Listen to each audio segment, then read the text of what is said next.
Alors, bonjour tout le monde. Chers invités, bonjour. Alors, Bonjour. c'est Salma Liane, deuxième année cycle ingénieur en production animale. Bienvenue parmi nous dans le dernier événement de la 16e édition du Forum Améa Entreprise.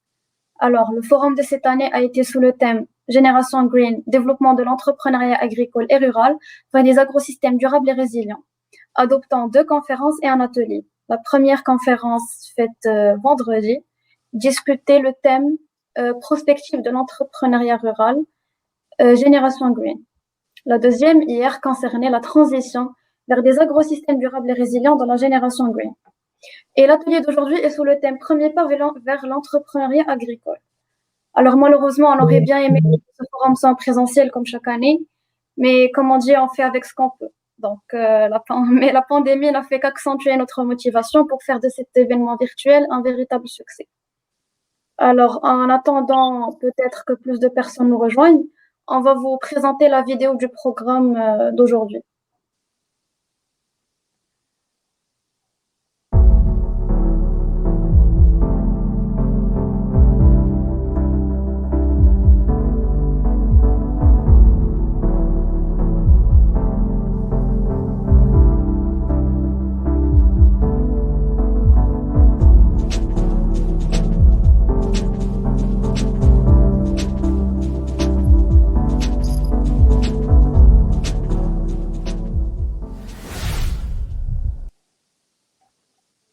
Alors, comme vous avez vu, nos intervenants d'aujourd'hui, on a avec nous Monsieur Zohair Khdissi, président directeur général de Dial Technologies, vice-président de Numeric Cluster et investisseur profidentiel.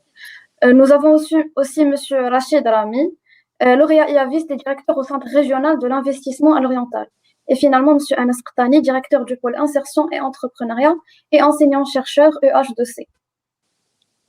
Alors, je voulais juste préciser que les questions que je donne sont destinées pour vous tous.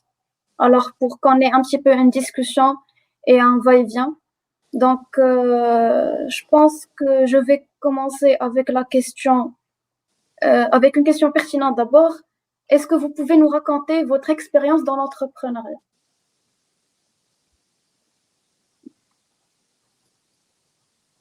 Donc, si vous voulez bien prendre la parole, veuillez me le signaler.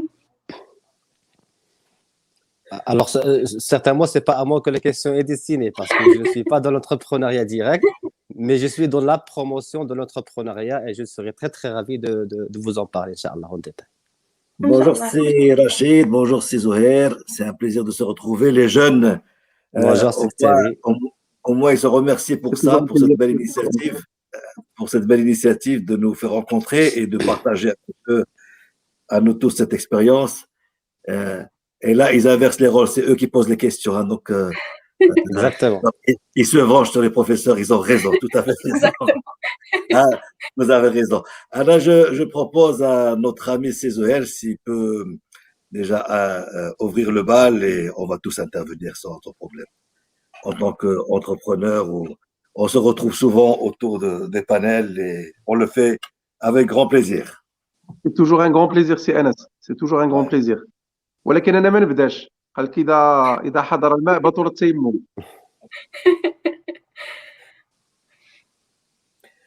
Moi, je vais vous raconter mon histoire pour le partage, pour expliquer un petit peu comment on s'intéresse à cette thématique d'entrepreneuriat quand on est enseignant-chercheur, comme vous l'avez souligné. C'est que le métier d'enseignant-chercheur, c'est l'un des plus beaux métiers au monde parce que déjà, on est dans le partage de la science, le partage du savoir. Et il y a une dizaine d'années, notre université Hassan II de Casablanca s'est ouvert à l'entrepreneuriat pour dire que l'entrepreneuriat, c'est l'affaire de tous, parce qu'il y avait des tabous. L'entrepreneuriat, c'est juste les professeurs qui enseignent l'économie, les étudiants qui sont dans l'économie, dans le droit, dans la gestion, ce qui est de droit. Mais c'était un biais parce que tout étudiant, tout jeune a le droit de penser qu'il a une idée innovante par rapport à sa vision et de se donner le luxe de la tester sur le terrain et de dire, est-ce que j'ai ce potentiel? Est-ce que c'est possible de devenir un petit peu entrepreneur? En fait, dans cette approche, je me suis dit, si je convertis l'université en entreprise, le produit de l'université, ben, c'est bien l'étudiant. Et la meilleure approche d'entreprise pour dire que ce qu'on fabrique comme produit, comme service, répond à un besoin, c'est de voir le retour feedback clientèle, retour feedback terrain, marché.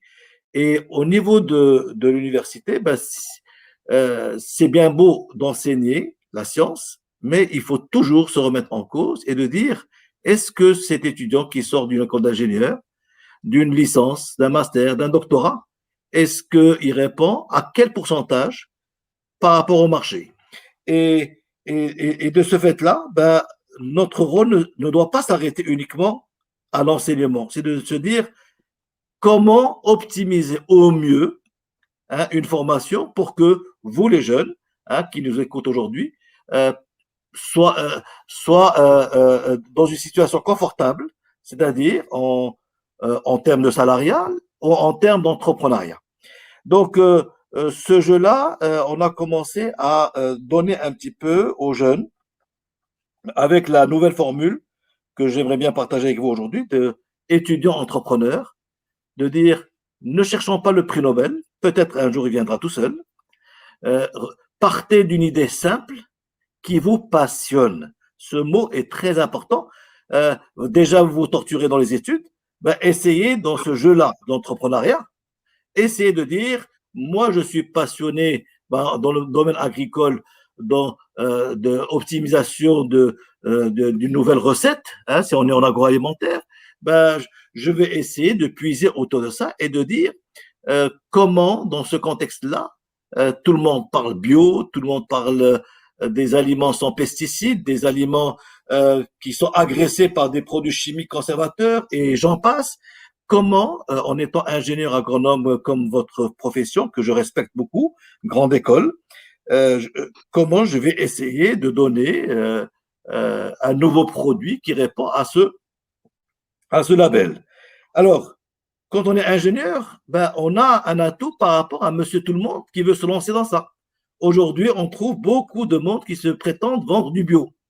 Sauf que quand on est ingénieur agronome, ben, vous avez tous les atouts scientifiques, tous les critères scientifiques pour dire cet aliment que je vous offre, ben, c'est un aliment bio. Et aujourd'hui, ben, autour du statut national étudiant-entrepreneur, ben, on accompagne pas moins de 500 étudiants par an. Ils sont soit en individuel ou en groupe. C'est l'équivalent de 147 projets cette année, par exemple. Et il y a de tout. C'est-à-dire que ça va du digital, de l'agroalimentaire, du cosmétique, du service.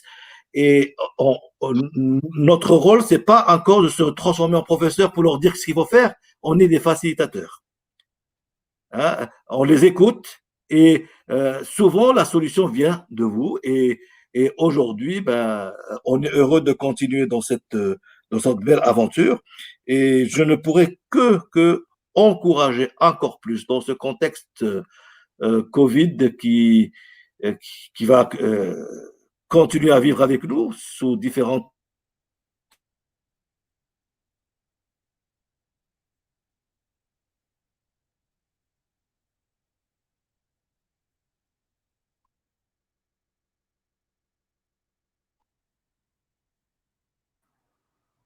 Monsieur Anas, si vous m'écoutez, je pense que c'est un problème de connexion.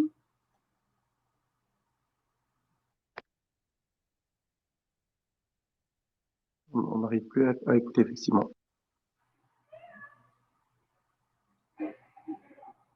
Mais je pense que c'est un problème de connexion surtout. Monsieur Zohel, si vous pouvez, si vous voulez, vous pouvez prendre la parole. Ben déjà, je sais pas si. Bon, d'abord, je vous remercie pour l'invitation. C'est un vrai plaisir Plaisir d'être pour parmi moi. vous aujourd'hui. Et c'est un plaisir, d'autant plus que je retrouve des amis. Et CNS, c'est Rachid, et CNS, c'est quelqu'un que j'apprécie beaucoup pour le dynamisme qu'il apporte. Et on a beaucoup l'occasion de se retrouver dans des panels, donc c'est toujours un plaisir. Euh, alors, par rapport à la question de l'entrepreneuriat et notamment de l'entrepreneuriat agricole, moi je pense qu'il y a quelque chose qui est important après de la crise, et je vais peut-être essayer de continuer ce que peut-être CNS voulait dire, mais de la crise, elle nous a montré deux choses. Elle nous a montré l'importance de ce que je peux appeler les sciences enfin pas les sciences, mais les domaines de l'humain, l'économie de l'humain et de la vie. Et ça nous a montré l'importance de l'entrepreneuriat. L'économie de l'humain et de la vie, c'est l'économie où, en fait, le plus important, la chose la plus centrale, c'est l'humain. Et typiquement, des secteurs comme la santé, comme l'éducation et comme l'agriculture sont des secteurs au centre et au cœur de ce qui va se passer par la suite. C'est-à-dire que aujourd'hui, en fait, de plus en plus, on a compris que avec cette pandémie, que le plus important, c'est pas on va dire de développer du divertissement, du tourisme, etc. Tout ça, c'est très bien et c'est important et c'est peut-être utile, etc. Mais je pense qu'on a compris tous qu'il y a une utilité fondamentale de tout ce qui tourne autour de l'humain et de la vie. Et d'où justement l'intérêt des secteurs comme la santé, comme l'éducation et comme l'agriculture. Le deuxième constat qu'on a fait, c'est aussi l'importance de l'entrepreneuriat. On a vu comment, premièrement, des jeunes ont pris des initiatives, ont lancé de nouvelles solutions pour répondre à la pandémie. Et ça a été quelque chose unique parce que, en fait, on se posait déjà la question, où est-ce qu'ils étaient tous ces gens-là qui du jour au lendemain ont commencé à inventer de nouvelles choses, à travailler sur des respirateurs marocains, à travailler sur des masques intelligents, et tout ça, ça prouve que donc quand on est en face d'une crise, la réaction la plus saine et la plus, on va dire la plus utile, c'est justement d'entreprendre. D'entreprendre dans tous les sens du terme, mais entreprendre, c'est d'abord être autonome. Entreprendre, c'est aussi prendre des initiatives, et entreprendre, c'est aussi et surtout essayer d'avoir de l'impact. Et donc, à travers les initiatives qu'on a vues depuis quelques mois, qui ont pu justement d'une certaine manière permettre au Maroc d'abord de survivre et surtout aussi de prouver ce qu'il est capable de faire, ben, tout ça, ça a permis de prouver justement l'importance de l'entrepreneuriat, surtout en période de crise. Euh, Si Anas, je te laisse Imken reprendre la parole. Je pense qu'il y a un souci de réseau. Après, C'est bon, c'était juste pour un partage, un premier partage d'expérience pour dire que aujourd'hui, l'entrepreneuriat, ce n'est plus une option, mais quelque chose qui est très important. Plus on est jeune, plus on se frotte à ça, plus on est dans une approche participative. Et le meilleur exemple qu'on peut donner, aujourd'hui, on peut être heureux d'avoir des success stories de nos jeunes hein, qui réussissent et qui sont passés par des idées qui, au départ, paraissaient simples, mais plus ils montent en puissance, plus ils ont prouvé que ça répondait à un besoin qui est excellent et continue à exister un petit peu sur le marché. Une chose est sûre, il n'y a pas de recette magique. Hein, je le redis, on est des facilitateurs dans cette histoire et le plus important, c'est de vous rapprocher de structures. Ben, l'équivalent du statut national étudiant entrepreneur, qui n'est pas juridique, mais c'est un statut d'accompagnement qui est sous la casquette du ministère de l'Enseignement supérieur et qui couvre au moins 3 expériences européennes qui ont été adaptées au contexte marocain. Le programme Pépite France, un autre programme belge et un autre programme de l'Université de Cluj de Roumanie. Et en 4 mois de test drive autour de notre idée, ben, très très vite, on prend la température et on s'en donne la possibilité de relayer avec l'écosystème, soit un incubateur qu'on essaie de mettre sur place post-création, parce que si Zoher peut revenir tout à l'heure, c'est bien beau de créer, mais il faut survivre après. Et là aussi, il y a un accompagnement qui est très important pour ne pas vous pousser juste à la création, mais ce qui nous intéresse, c'est d'exister le plus longtemps possible. Et autour de ça, ben, très important, ben, l'exemple aujourd'hui, il y a le CRI avec nous, il y a CESOS Bakla qui est sur plusieurs incubateurs de la place. Il faut parler écosystème. C'est pas l'université toute seule qui travaille, c'est pas la Startup Factory, c'est pas un autre incubateur, ben, tout l'écosystème au service du jeune citoyen marocain. Si jamais réussi, ben on a tous réussi dans cette histoire. Donc, je te redonne la parole, Césaire, et on est dans le débat. S'il y a d'autres choses, on reviendra dessus. Merci, Césaire. Merci beaucoup, Anas. Et encore une fois, puisque vous n'étiez pas tout à l'heure, c'est toujours un plaisir d'être dans des panels en ta présence. On apprend beaucoup et j'espère qu'on aura l'occasion encore une fois de faire des choses dans le futur ensemble. En tout cas, c'est toujours un plaisir et c'est toujours une vraie chance de pouvoir échanger autour des sujets relatifs à l'entrepreneuriat. Moi, je vais peut-être rapidement compléter, comme ça je laisse aussi Rachid en fait parler du sujet. Alors, ce que je voulais dire, c'est juste que de manière très rapide, d'abord l'entrepreneuriat, de manière générale, ce n'est plus une option. Moi, je pense que c'est une fatalité et la crise l'a prouvé. Il faut savoir aussi que dans les crises, c'est là où il y a le plus d'opportunités qui s'ouvrent.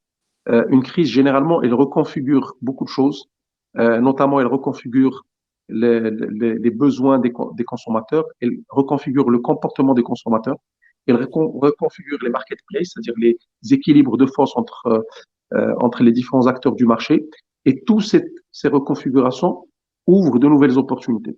Je vais juste rappeler que juste après et au moment de la crise de 2008, de très belles entreprises aujourd'hui qui sont des leaders dans leur domaine comme Uber, WhatsApp, Instagram, Airbnb, Pinterest, etc., ont été créés au moment justement de 2008 parce qu'il y avait un changement de configuration et c'est des gens qui ont su profiter de ce changement de configuration. Et la deuxième chose que je voulais dire aussi, c'est que l'entrepreneuriat, d'abord, est quelque chose de fondamental dans le sens où le salariat, c'est une parenthèse dans l'histoire. Le salariat, il a existé, je parle dans l'histoire de l'humanité, pendant les 300 dernières années.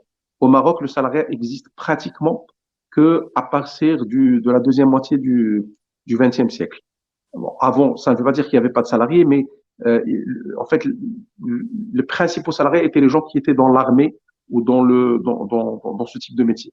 Le reste, je vais le décrire. Le reste, il y a les agriculteurs d'un côté, il y a les artisans de l'autre et les commerçants de l'autre. Et ces trois métiers sont des métiers d'entrepreneurs à différents niveaux. C'est-à-dire, on a des gens qui sont à un niveau de freelancing, si on veut. On a des gens qui sont à un niveau un peu plus poussé de projet. Et donc, alors, ce que je voulais aussi dire, c'est qu'au Maroc, l'entrepreneuriat, il prend ces trois formes. C'est-à-dire que, vu que c'est des choses qui sont très récentes au Maroc, on a trois types d'entrepreneuriat au Maroc. On a l'entrepreneuriat agricole, on a l'entrepreneuriat commerçant et on a l'entrepreneuriat artisan. Malheureusement ou heureusement, au Maroc, il y a une prédominance de l'entrepreneuriat agricole. Alors, ce que j'appelle l'entrepreneuriat agricole, c'est pas les agriculteurs.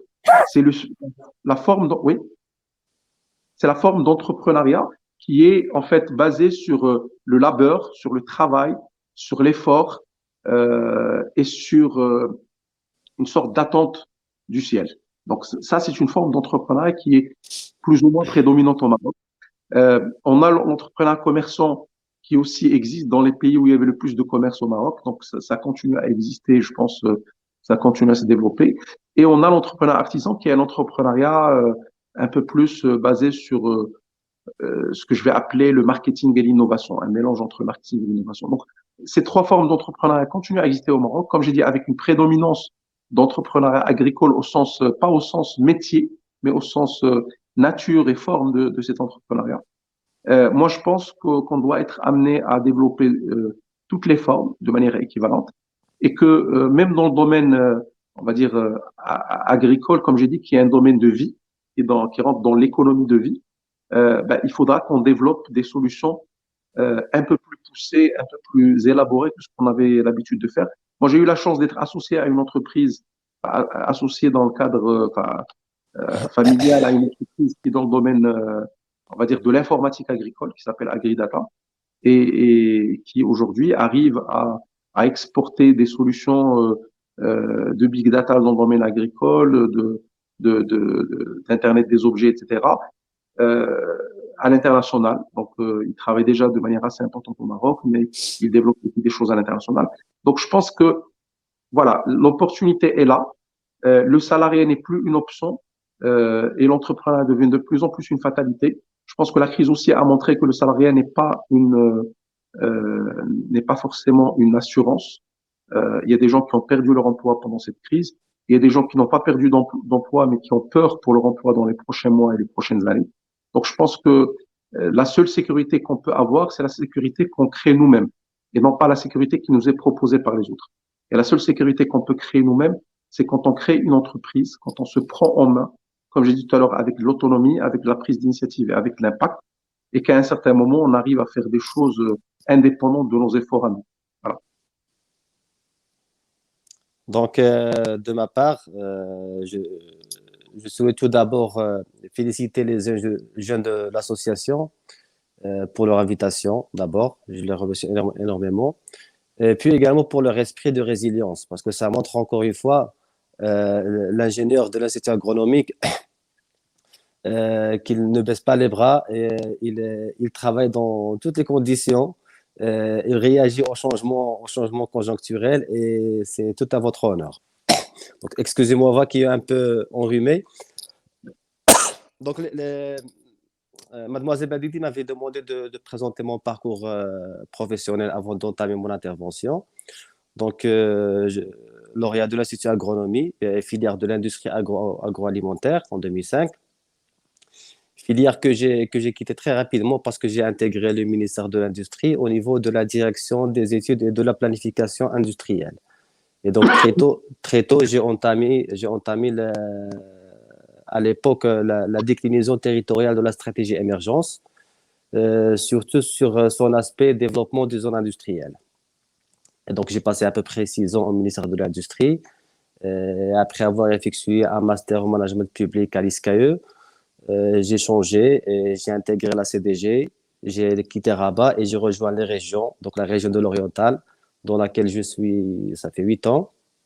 Et je me suis chargé du développement des parcs industriels. Vous en connaissez peut-être certains, notamment l'agropole de Berkane, la technopole d'Oujda. Et donc, ce sont des parcs que j'ai assuré le développement pendant 8 ans. Et en 2020, j'ai intégré le Centre régional d'investissement qui vient suite à un changement de son statut. Donc, il y a eu une réforme très importante qui a été opérée pour le fonctionnement des séries au niveau marocain. Et donc, c'est une réforme qui a vraiment changé la donne en termes de vision, de traitement de l'acte d'investir sur tous ces aspects. D'abord, en instruisant ce qu'on appelle une commission régionale de traitement des dossiers d'investissement. Et aujourd'hui, on est passé à partir de délais très très longs, on parlait de centaines de jours avant la réforme, à un délai réglementaire aujourd'hui de 30 jours à ne pas dépasser. Au niveau national, on est à une moyenne de 28 jours. Et au niveau de la région de l'Oriental, on ne dépasse pas 18 jours pour donner l'autorisation d'investir pour l'investisseur. Donc ça, c'est un changement de taille, mais c'est également un changement particulier au profit des petits porteurs de projets et des auto-entrepreneurs. Donc la loi, elle le cite de façon très très claire que la réforme des séries doit accorder une importance particulière aux startups, aux jeunes porteurs de projets et aux auto-entrepreneurs. Et donc nous avons toute une équipe qui travaille sur la partie accompagnement, création, mais également post-création et pour assurer la pérennisation des investissements. Parce que le taux de mortalité des entreprises au Maroc est très élevé, c'est quelque chose de naturel au niveau mondial. Mais on a constaté qu'un accompagnement spécifique sur certains points lors des premières années d'activité de l'entreprise lui donne de très très fortes chances pour qu'elle soit pérennisée. Donc, nous avons des équipes pluridisciplinaires qui travaillent sur cela. Nous travaillons également sur la facilitation de la préparation des dossiers d'investissement. Et c'est quelque chose de très pratique. Par exemple, on a mis en ligne un outil digital pour le montage des business plans. Donc, c'est un outil interactif qui permet aux jeunes de vraiment faciliter la prise de décision et l'incorporation de leur business plan. Et également, ce qu'on apporte aujourd'hui aux jeunes entrepreneurs et à l'investisseur d'une façon générale, c'est un peu la vision pour le développement économique. Parce qu'aujourd'hui, les pays sont en concurrence. Les régions également au Maroc sont en concurrence. Et donc, chaque région, elle travaille son marketing territorial, elle développe son propre système d'intelligence économique pour pouvoir identifier les tendances d'investissement, pour pouvoir orienter les investisseurs vers les métiers d'avenir et pour pouvoir répondre aux éventuels changements de conjoncture comme on le vit aujourd'hui. Alors voilà, c'était la partie, disons, institutionnelle que je voulais vous dire. Et je passerai par la suite à la partie, disons, apport méthodologique pour les jeunes, jeunes que j'étais il y a un certain moment. Et je me situe à votre place et je réfléchis comment un lauréat de l'IAV peut envisager à entreprendre l'acte d'investir et l'acte d'entreprendre. Alors, l'entrepreneuriat, il est malheureusement, compte tenu de notre système éducatif depuis le primaire, hein, pas uniquement au niveau universitaire, c'est que généralement, l'entrepreneur, on lui accorde quelques mythes, voilà, quelques idées, quelques clichés que voilà, il faut avoir ces aspects-là pour pouvoir entreprendre. Sinon, on ne réussira jamais. Premier mythe, c'est que on se dit que les entrepreneurs, ce sont des gens qui aiment le risque. Voilà, c'est pour cela qu'ils réussissent, qu'ils aillent à l'avant, qu'ils prennent des crédits, qu'ils achètent des biens, etc. Mais non, c'est faux. C'est un premier mythe qui est faux. Par contre, les entrepreneurs, ce sont des gens qui ont un profil qui leur permet d'accepter et de contrôler le risque. Et donc, ils s'identifient un peu comment on dit, le minimum à la perte acceptable qu'ils mettent à leur objectif au lieu de vouloir tout maîtriser. Parce qu'on ne peut jamais maîtriser tous les facteurs d'attractivité, de productivité et de conjoncture. Deuxième mythe, c'est que j'ai vu tout à l'heure un message de Mademoiselle Badidi qui dit « Est-ce qu'il faut avoir une idée innovante pour pouvoir entreprendre ?» Est-ce qu'il faut vraiment avoir une grande idée que personne n'a pour pouvoir commencer un projet? Là également, c'est faux. C'est quelque chose qui n'est pas vrai. Elle est vrai dans certaines situations, mais ce n'est pas la règle générale. Mais l'essentiel, c'est que dès qu'on a une idée, même s'il est partagé avec d'autres, c'est qu'il faut agir rapidement, c'est qu'il faut la faire vivre, il faut la mettre en œuvre. Et surtout, il faut faire cultiver votre idée et l'animer au fur et à mesure du développement de votre projet. On est dans un monde qui bouge très, très rapidement, où les paramètres changent d'un jour à l'autre. Et donc, c'est cette occasion de faire vivre votre projet et de l'adapter au fur et à mesure que vous pouvez réussir dans l'acte d'entreprendre. Troisième mythe, et encore une fois, qu'on se dit, c'est que les entrepreneurs, ce sont des gens qui sont experts en prévision. Ce sont des gens qui prévoient les marchés, prévoient l'avenir, etc. Et là également, c'est quelque chose qui n'est pas toujours vrai, mais ce sont des gens, comme j'ai dit, qui essaient à chaque fois de contrôler les situations et puis ils créent le marché. Donc, à travers un système d'intelligence économique, à travers la recherche permanente de l'information sur le marché, le développement des partenariats. Donc, ce sont des gens qui, à chaque fois, ils œuvrent pour créer le marché. Et l'exemple qu'on voit, c'est vous. C'est l'exemple que vous faites aujourd'hui. C'est-à-dire que voilà, il y a le Covid, on ne peut pas faire des événements en conjoncturel. Donc, vous n'avez pas baissé les bras. Vous avez pensé, vous avez réfléchi, vous avez fait un projet digital qui permet de faire vivre encore une fois le forum de l'association et aller à l'avant. Et peut-être l'année prochaine, moi, je le prévois, peut-être même si les conditions sanitaires seront améliorées, on va encore une fois réfléchir à faire les forums sous format digital parce que c'est très, très pratique. Quoique, on aimerait bien revenir un jour à l'IAV et et participer avec vous à vos événements. Alors, quatrième fausse idée qui est chez les gens, c'est que les entrepreneurs, ce sont des super-héros. Ce sont des gens qui sont très, très intelligents, qui peuvent travailler des heures et des heures. En quelque sorte, c'est oui, mais finalement, ce ne sont pas des Superman. On se dit également qu'il faut commencer très, très tôt dans l'entrepreneuriat avec des fonds solides, alors que ce n'est pas vrai. L'entrepreneuriat, c'est vraiment quelque chose de très démocratisé et qui est adapté à plusieurs profils. Et on a beaucoup d'exemples d'entrepreneurs qui ont commencé très tard dans la vie et qui ont réussi. C'est également partagé entre les deux, entre les hommes et les femmes. C'est quelque chose également qui n'est pas dédié uniquement aux startups. Il ne faut pas commencer par une startup comme ça. Donc, il y a plusieurs formules aujourd'hui de montage de projets qu'on peut développer. Mais surtout, l'idée que je veux aujourd'hui démystifier, c'est que les entrepreneurs réussissent seuls. Donc, on se dit que voilà, je vais m'acharner sur le travail, je vais rechercher les financements, je vais chercher le terrain, je vais faire l'étude de marché, je vais. Alors ça, c'est vraiment quelque chose de complètement faux. Parce qu'un entrepreneur qui réussit, c'est un entrepreneur qui sait travailler, comme l'a dit tout à l'heure notre chef professeur, ainsi Césaire, qui travaille dans le cadre d'un écosystème. Alors aujourd'hui, personne ne peut travailler cavalier seul. Il faut travailler avec des équipes, il faut aussi susciter les engagements des partenaires, il faut fédérer les parties, il faut tirer profit vraiment de son entourage, le plus proche comme le plus éloigné, et généralement avec des gens qu'on ne sait même pas qu'ils vont apporter quelque chose, qu'on peut déceler quelque chose qui va apporter quelque chose, une pierre à l'édifice de notre projet entrepreneurial. Parfois, ça peut être une idée, parfois, ça peut être un apport matériel, parfois, ça peut être de l'encouragement, parfois, ça peut être un savoir.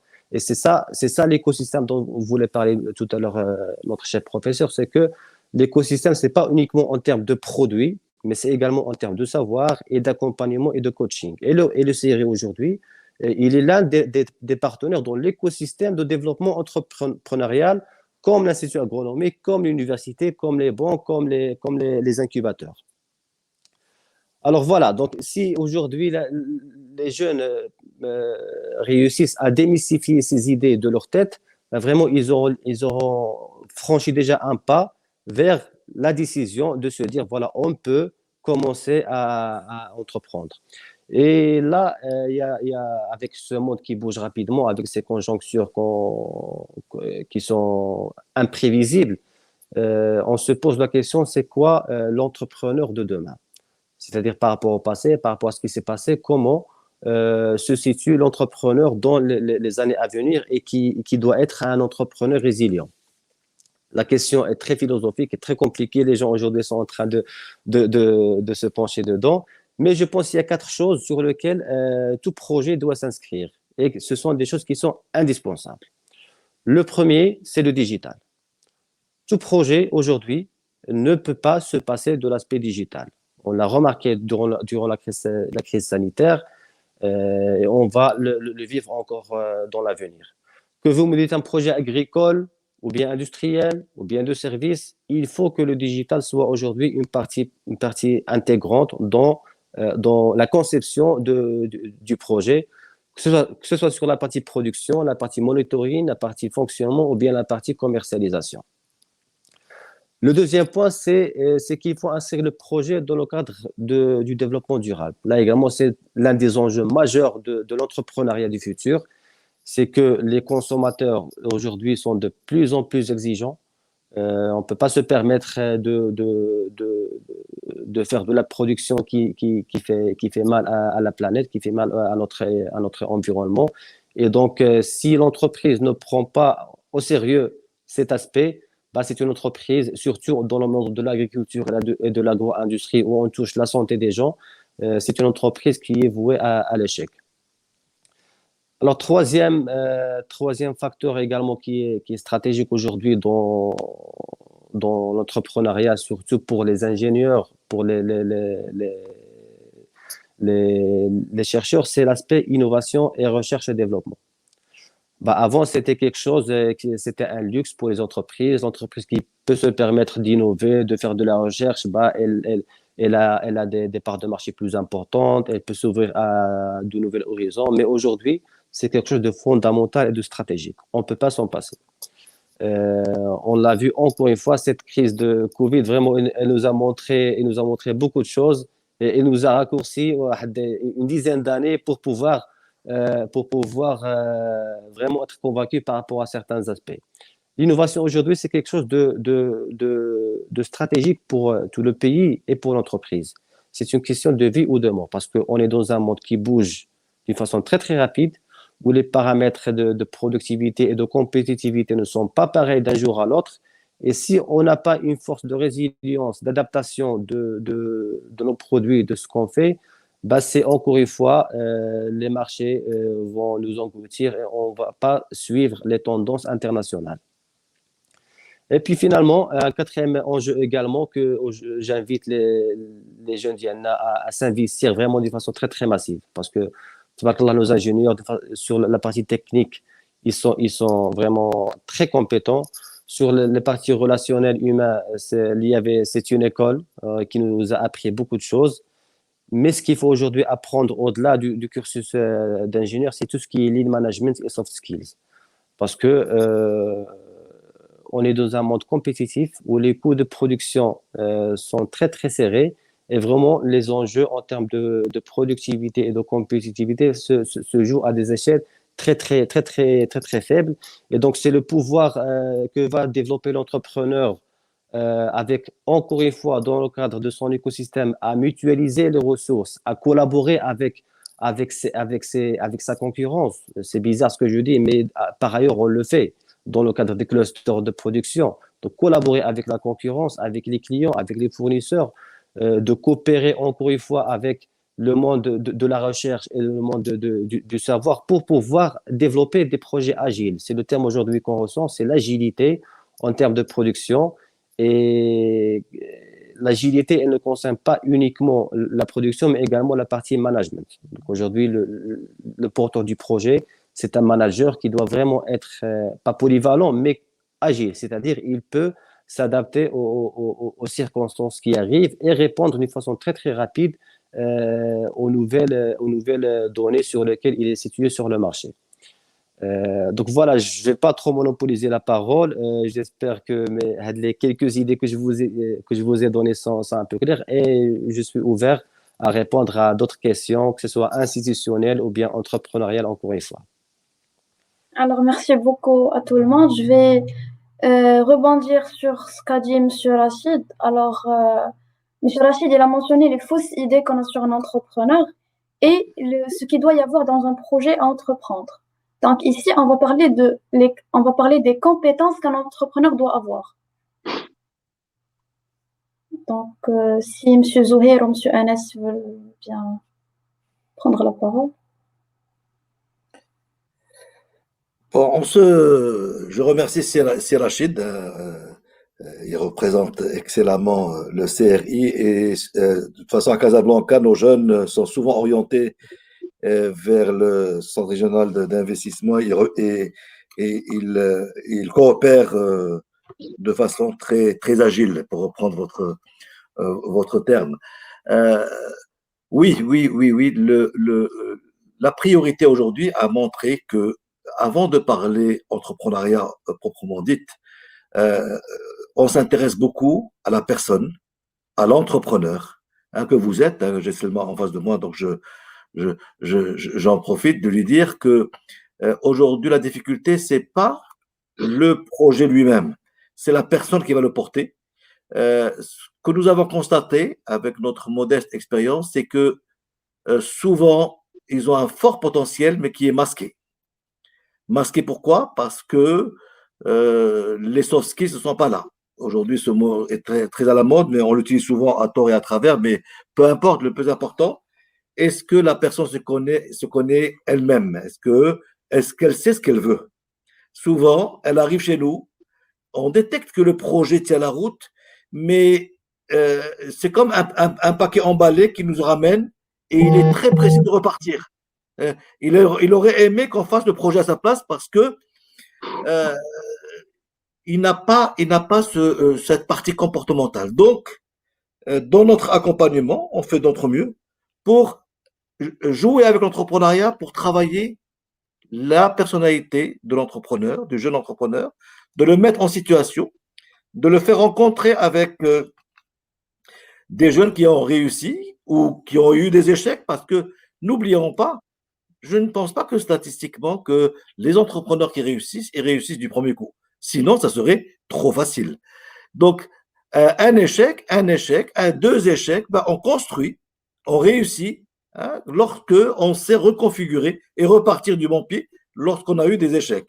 Et là, lorsqu'on fait des partages d'expériences avec les jeunes entrepreneurs qui viennent rencontrer nos jeunes, ben, ils insistent beaucoup sur ça pour leur dire un petit peu, euh, la partie du risque est toujours là, c'est pas grave, ben, il faut être convaincu de la chose et se lancer. Hein, c'est lorsque on était jeunes et on tournait autour de la piscine et on ne comprenait pas pourquoi les gens flottaient au-dessus de la piscine. Ben, le jour où on a pris son courage à deux mains, on se lance. Ben, déjà, euh, par la poussée d'Archimède, on remonte en surface, on touche le bord. Ben, c'est un petit peu cette machinerie, ces réflexes qu'on essaie de mettre en place. Et franchement, euh, moi, ça ne me dérange pas de dire que quelqu'un qui est entré dans l'entrepreneuriat et qui a réussi un petit peu son profilage, il a un profil qui a été amélioré lorsqu'il a fait cette tentative, ben, s'il revient au salariat, ben, il va revenir sur de nouvelles conditions. Lorsqu'il va passer un entretien, ben, il va savoir négocier, il va savoir ce qu'il veut, il va se mettre dans un poste, pas par défaut pour gagner un salaire, non, parce qu'il va compléter un petit peu sa formation. Ben, c'est cette agilité qu'on essaie de mettre en place pour dire qu'il n'y a pas une seule règle. L'entrepreneuriat, oui, c'est important de la tenter le plus tôt possible. J'espère qu'à l'IAV, dès la première année, on vous donne des possibilités de vous tester sur l'entrepreneuriat. Ne pas attendre le diplôme pour dire je vais tester un projet. Non, il faut l'avoir dans son mindset dès le départ pour pouvoir se tester. Se mettre à deux ou à trois, c'est pas grave parce que l'union fait la force. Mais la répartition des tâches, chacun va avoir une mission dans ce projet. Et ce qui est très très important, et Cézoël va y revenir tout à l'heure, l'entrepreneuriat, il y a une notion de plaisir qui est très très très importante. Parce que vous allez jouer dans un terrain que vous avez choisi, on ne vous l'a pas imposé, hein, que vous avez choisi. Et franchement, quand on aime, on ne compte pas. Ben, vous allez travailler le week-end, vous allez travailler très tard, et vous n'allez pas prendre votre salaire rapidement, c'est pas grave, parce que vous sentez que vous tenez entre les mains quelque chose qui va réussir. Et ben, ne serait-ce que cette belle expérience, si vous arrivez à passer par là, et j'en ai vu, hein, et je fais comme aujourd'hui, ce que vous avez fait, vous avez ramené un IAViste, c'est Rachid de venir témoigner, ben, on ramène tous ceux qui sont passés par nous, par nos mains et qui ont réussi un parcours, ben, ils reviennent partager, ils reviennent faire des témoignages, ils reviennent faire des formations. C'est plus qualitatif que quantitatif. Parfois, ils viennent passer une demi-journée et pour nos jeunes, c'est quelque chose d'extraordinaire. Donc, les compétences, on essaie de réveiller du bon sens chez les jeunes, la confiance en soi, très, très important, et ne pas baisser les bras au premier obstacle, parce que c'est lorsqu'on gagne les premiers petits défis qu'on grandit, on dit ben, finalement ben, j'ai réussi. Décrocher son premier rendez-vous, savoir discuter avec un bailleur de fonds, c'est très très très important ça, parce que un bailleur de fonds, il n'a pas de temps à perdre. Il faut en 3 minutes être convaincant, ben, préparer son coup, et le jour où vous êtes devant une situation, ben, vous frappez fort. Hein, c'est l'histoire de l'ascenseur. Parfois, vous croisez un dirigeant dans l'ascenseur, vous avez peut-être 30 secondes. Bon, en 30 secondes, il faut savoir échanger et laisser une empreinte. Donner envie qu'on partage avec vous, donner envie qu'on fasse des choses avec cette jeunesse. Vous avez ce potentiel. Nous, on essaie d'être facilitateurs.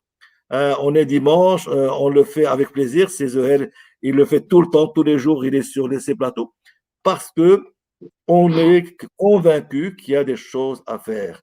Hein, mes étudiants, j'ai partagé avec eux, ils sont avec nous sur Facebook. J'ai un master en biotechnologie démarche qualité et j'ai compris que si on veut qu'une formation réussisse, ben, il faut monter déjà le programme avec les gens du terrain.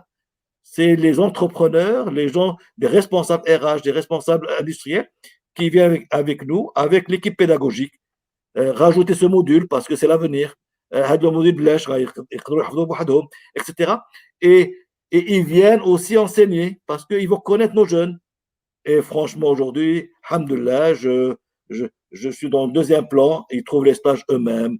Et et ils sont fiers de partager avec moi leur première carte visite, leur voiture de service. Hein. Donc, c'est cette notion, on est là, pas pour juste vous enseigner, parce que j'ai cette casquette d'enseignant, c'est pour vous accompagner le plus loin possible. Et le feedback qu'on espère, c'est votre réussite, pas ni plus ni moins. Et alhamdoulilah, vous le rendez très bien quand vous réussissez. Donc, voilà un petit peu le deuxième volet de partage d'expérience et je repasse la main à mon ami Sizoer. Merci beaucoup, CNS. Merci beaucoup. En fait, Anna, pour compléter ce que disait CNS, je pense que, alors, il y a un certain nombre de mots-clés, indirectement, il a soulevé, qui est l'aspect, effectivement, persévérance. Un entrepreneur, c'est quelqu'un qui est capable d'essayer, de réessayer, de tomber, de se relever, etc. Donc, la persévérance est fondamentale. Et la persévérance est quelque chose qui est une qualité humaine, qui est une sorte de gage de réussite, parce qu'on ne peut pas réussir, comme a dit CNS du premier coup. Je pense que on a tort de penser que le parcours est facile, le parcours d'un entrepreneur est difficile, et le parcours de réussite de manière générale est difficile. Donc ça, il faut qu'on en soit conscient et qu'on évite de véhiculer potentiellement les discours le fast success, la réussite rapide, Moi, je pense que McKinsey, entrepreneur, leader de l'entrepreneuriat, qui peut vous dire, il a pris du jour au lendemain, vous prenez par exemple Jeff Bezos, il y a une photo qui est circulée, le gars aujourd'hui est l'homme le plus riche au monde, c'est parce que il a galéré pendant des années, il a été ignoré par la Silicon Valley, il a fait des efforts, etc. Alors même 94, 15 pratiquement qu'il a lancé Amazon, qu'il est là, et après pratiquement 30 ans, il peut se dire que donc ça c'est la première chose, la persévérance, la résilience.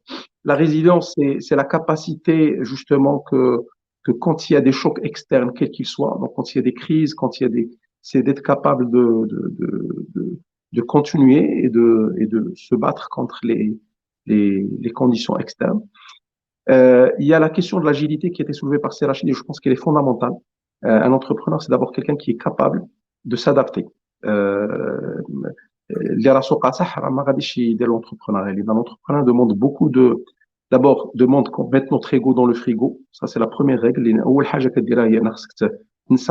Tes propres, on va dire, ta propre personne et que tu te mettes au service de ton projet, au service de ton entreprise, au service des salariés, des clients, etc. Donc, ça, c'est vraiment important. Je vais ajouter deux autres mots-clés. Donc, l'agilité, là, pour moi, c'est un mode de vie, c'est une façon de faire, c'est une façon d'être dans la réalité qui permet justement à chaque fois de s'adapter. On peut ne pas réussir son premier business model, on va changer, on essaie de trouver une autre façon, on s'adapte quand il y a un changement comme une crise. Je pense que Hedi, c'est une qualité, heureusement, qu'on a au Maroc. On a beaucoup d'agilité en tant que pays. On arrive très rapidement, quand il y a une crise, à agir de manière rapide et à trouver des solutions. On a un système D qui fonctionne très bien. Donc ça, c'est quelque chose qui est important et qui est important. Alors, il y a deux autres qualités que j'avais évoquées lors de la première intervention qui me paraissent aussi importantes. L'autonomie. L'autonomie, pas au sens juste on n'a pas besoin de nous dire comment faire les choses. L'autonomie, c'est aussi être capable, et d'abord être capable de se prendre en main, de ne pas se lamenter sur son sort, de ne pas trouver des excuses pour ne pas réussir, de ne pas à chaque fois trouver nos échecs ou nos incapacités d'agir. L'entrepreneur, c'est quelqu'un qui n'attend rien de personne. La seule personne et quand il y a un problème, il va d'abord se dire que c'est d'abord à cause de lui, la façon avec laquelle il agit, comme ça, il s'améliore. Même si le problème peut être en partie dû à d'autres conditions, il est concentré sur le fait qu'il doit s'améliorer, qu'il doit apprendre des échecs, qu'il doit. Non,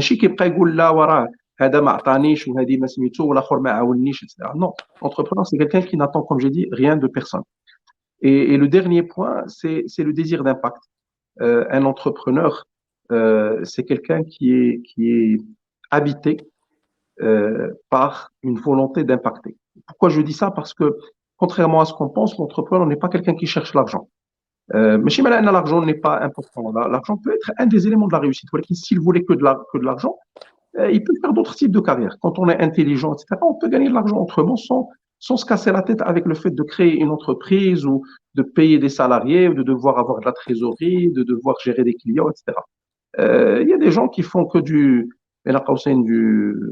négoce, et chez des choses ou là, il y a des gens qui sont traders dans les bourses, il y a des gens qui font beaucoup d'autres choses, qui arrivent sans se casser la tête, sans avoir des salariés, sans avoir créé une entreprise. Donc, euh, euh, le, une des motivations fondamentales, et je rejoins CNS par rapport au point de la passion, si on n'est pas passionné par ce qu'on fait, on ne va jamais réussir. Et une des motivations importantes et une des passions importantes d'un entrepreneur, c'est d'impacter le plus son environnement. L'entrepreneuriat, c'est aussi de sortir d'une sorte de fatalité de l'histoire. C'est être capable de se dire, je vais pouvoir impacter positivement ceux qui m'entourent d'abord, donc les proches, mais aussi le plus de personnes possible, le plus longtemps possible. Et c'est c'est une des définitions de la réussite. Donc, le fait d'avoir de l'impact et de désirer d'impacter les gens, d'impacter la vie des gens, de résoudre des problèmes que les gens rencontrent, peut être aussi une carte, ou en tout cas pour moi, est une caractéristique importante d'un entrepreneur. Comme j'ai dit, l'entrepreneur n'est pas motivé que par l'argent. L'argent, il y a d'autres manières de le gagner plus facilement avec moins de risques. Mais il est d'abord motivé par un désir d'impact et un désir on va dire, euh, de faire en sorte que d'autres personnes vivent mieux ou les vivent dans de meilleures conditions. Voilà. Donc, en résumé, je vais répéter ce que je viens de dire, c'est-à-dire que il y a d'abord une question de persévérance, une question de résilience, une question d'agilité, il y a aussi une question d'autonomie et une question d'impact. Donc, si j'ai à résumer, je dirais c'est les 5 caractéristiques qui devraient en partie avoir, il y a peut-être d'autres, mais en tout cas qui me paraissent importantes pour un entrepreneur. Juste petite parenthèse, si Anas tout à l'heure le disait, ولكن بغيت غير نقول بأن les entrepreneurs, quand ils ne réussissent pas, c'est d'excellents recrues. Moi, dans une des entreprises que je gère, j'ai aujourd'hui 5 anciens entrepreneurs. À l'âge, pourquoi je les ai pris? Parce que c'est des gens qui sont justement très agiles, c'est des gens qui sont très autonomes, c'est des gens qui sont capables de réussir, qui savent ce qu'ils veulent faire.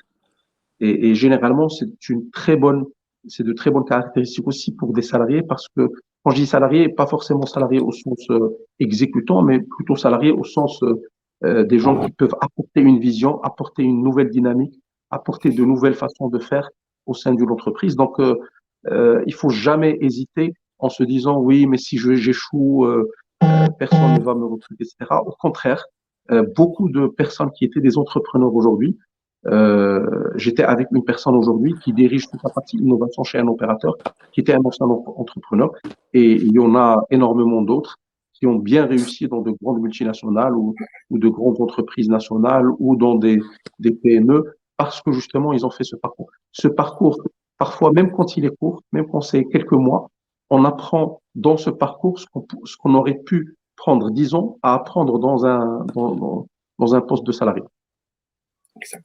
Voilà. ما خليتوا لي ما نقول موراكم انا. Je vais rien laisser, vous avez tout résumé.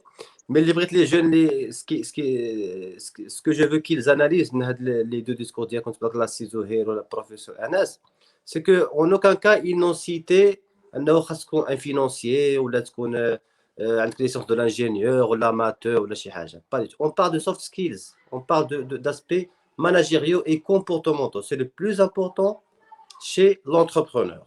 Donc, un entrepreneur d'abord, il est un leader, parce qu'on a un sens de leadership. وهنايا اللي بغيتكم ما تغلطوش, c'est que le leadership, ça veut pas dire être patron, ou là le chef ou là le big boss, ce n'est pas du tout la même chose.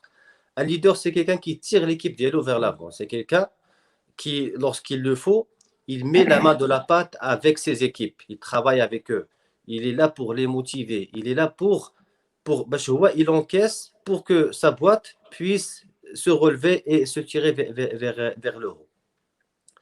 Ce que je peux également rajouter à les propos de l'Ikhwan, c'est qu'un entrepreneur, c'est quelqu'un qui pense stratégie.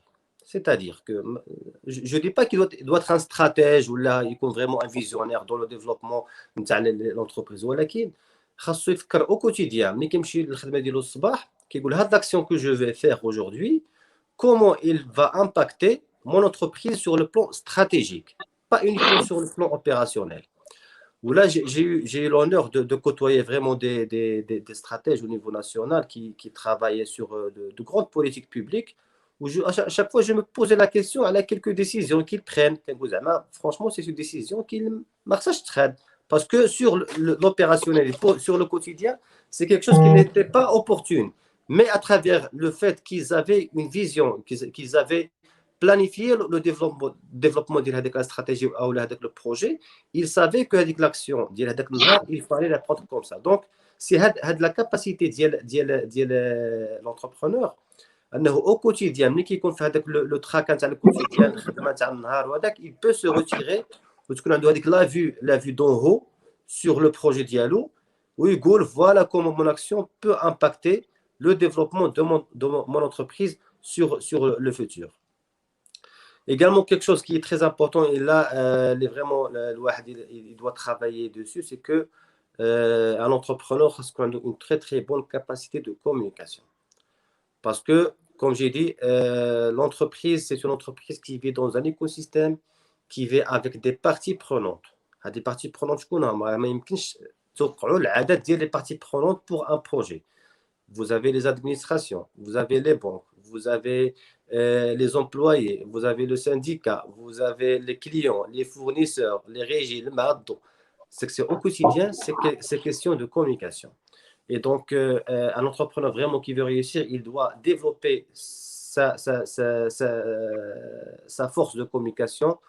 Qui dit force de communication, force de convaincre, force de négocier, force d'attirer les gens vers lui, d'attirer l'attractivité, d'attirer la positivité vers lui. C'est-à-dire, il y a des gens aujourd'hui, vous allez chercher sur Internet, il y a des business angels, donc c'est des gens qui sont prêts à vous donner de l'argent pour pouvoir le fructifier et le développer. Et donc, un entrepreneur qui a cette capacité d'attirer des gens là, il va profiter au maximum. Également, là, je reviens encore une fois, c'est qu'un entrepreneur, c'est quelqu'un qui peut innover. Donc, comme les Américains, think outside of the box au quotidien. Il faut penser en dehors du carré. Les clichés اللي كيعطيهم l'écosystème ديالنا ولا هذاك l'encadrement اللي كنديروا parfois غير لينا حنايا. Donc, il faut à chaque fois sortir de ce cadre et penser comment je peux encore une fois agir pour que le problème je le règle et je passe à l'avant. Et qui dit capacité d'innovation dit force de résilience. Et donc, je rejoins parfaitement Zohair ou professeur Titani. Un entrepreneur, une fois, et deux, et trois, et cinq, et peut-être 10. Mais un entrepreneur, c'est quelqu'un qui se lève toujours encore plus fort. Il se développe cette capacité d'automotivation et d'autodétermination pour pouvoir réessayer encore une fois. Et il trouve le plaisir dialogue dans le travail, dans l'effort de résilier, de revivre, de redévelopper le projet. Parce que, comme l'a dit Zoé, il a totalement raison. La partie pécuniaire, on peut gagner de l'argent avec un placement au niveau des banques, et c'est tout. Mais l'entrepreneuriat, c'est quelque chose qui se vit et on prend le plaisir de le vécu au quotidien. Alors, merci beaucoup, messieurs, pour vos interventions. Je vais rebondir sur ce que vous avez tous mentionné, c'est surtout les obstacles qu'on peut retrouver. C'est pourquoi, oui, dans cette question, Ayman El-Kouti dit un ingénieur agronome maîtrise bien son domaine. Mais pour lancer un projet de nouvelle génération, vente en ligne, application agricole, il doit s'en servir des spécialistes dans d'autres domaines, ce qui pourrait être coûteux. Comment faire face à cela?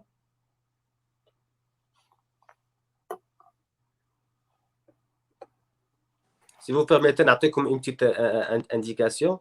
Bien sûr. voilà, encore une fois, il faut vraiment avoir un mindset d'entrepreneur. نعطيكم un petit schéma, une petite expérience. Vous êtes غادي يجيوك des invités. Vous allez inviter des gens وغادي تعطيهم العشاء. Comment un ingénieur va procéder? غادي يقول voilà, je vais faire un menu. ياك هالمنيو اللي غادي ندير لهم entrée, plat, le dessert. هاد المنيو شنو فيه هما les ingrédients, etc. Je prends ma voiture, je sors, je fais mes courses, je reviens, je cuisine et j'invite les gens. Ça, c'est une approche. Un entrepreneur, mais surtout un entrepreneur agile d'aujourd'hui, qui s'inscrit dans le cadre d'un écosystème, comment il va réfléchir de façon vraiment beaucoup plus bizarre.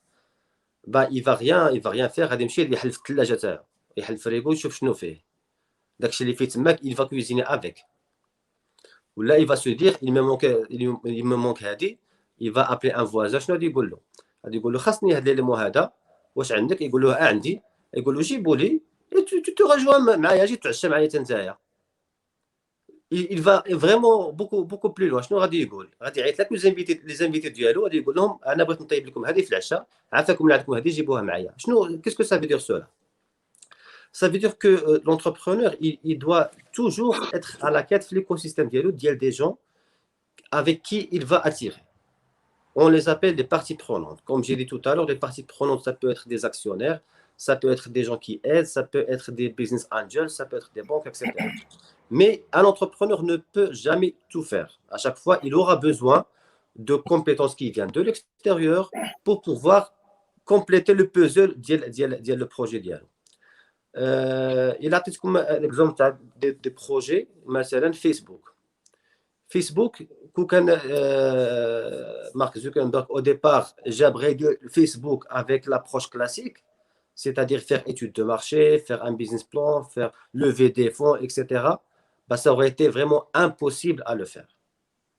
Donc ça, ce n'est pas mes propos, ce sont des spécialistes qui se sont penchés sur la question. Donc, effectivement, avec la dimension aujourd'hui Facebook, en 2000, je sais pas, 2004 ou 2005, aucune banque ne pouvait financer le projet بهاد la taille ديالو. Mais grâce à l'approche dialogue, c'est-à-dire il a commencé avec une toute petite idée qui a réussi à l'échelle de son campus universitaire, sans moyens, sans rien, il a pu la faire vivre et la faire adapter avec les données qui viennent de l'extérieur. Donc c'est ça le plus important. Ne vous posez pas de contraintes, ni financières, ni techniques. Aujourd'hui, tout est délocalisable, tout est sous-traitable. Et vraiment avec des coûts qui aujourd'hui sont très bas. J'ai eu l'expérience de travailler encore une fois avec des cabinets de conseil de grande renommée, sans les citer.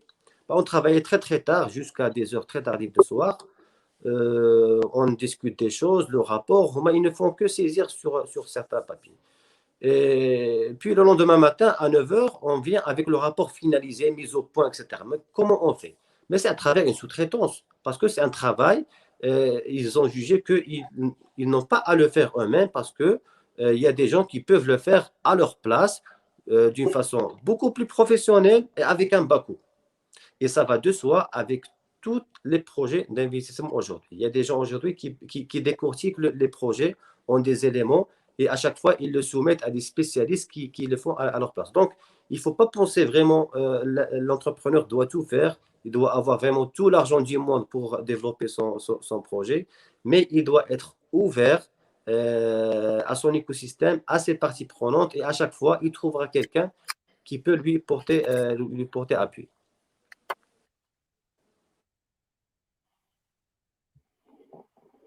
Merci, monsieur Rachid.